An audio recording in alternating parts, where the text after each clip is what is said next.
Des neurones détruits les uns après les autres. C'est l'un des premiers signes de la maladie d'Alzheimer.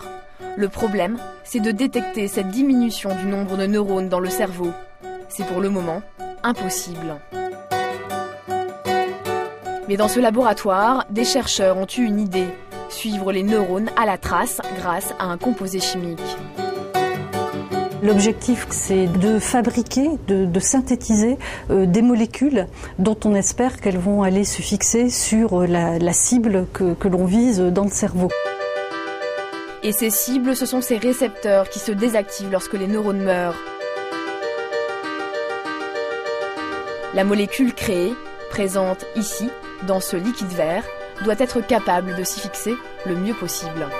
Et là, tu en es à quelle étape de synthèse pour avoir le produit final? Une fois cette molécule créée, direction un autre laboratoire. Ici, les chercheurs doivent sélectionner la molécule qui a la plus grande capacité de fixation possible. Pour cela, ils mélangent la molécule à des récepteurs prélevés dans le cerveau de rats. Ils font incuber ce mélange et examinent le résultat.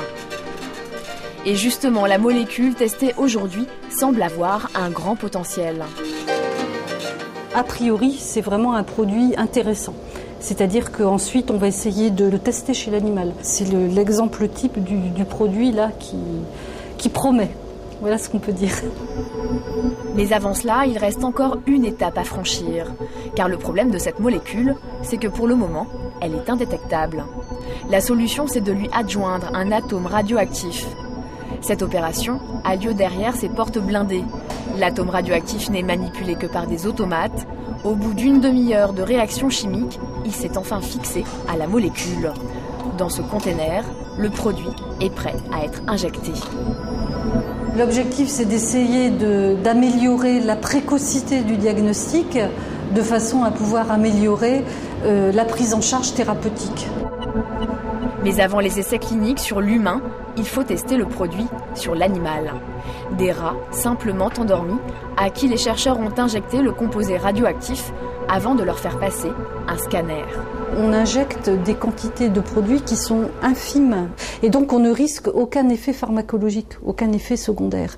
Et ces produits, on peut les détecter justement par le fait qu'ils sont radioactifs.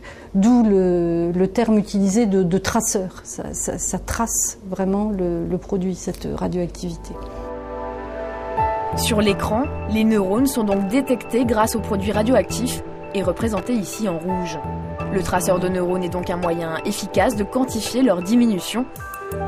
Mais ce diagnostic précoce de la maladie d'Alzheimer ne pourrait être testé sur l'homme que dans quelques années.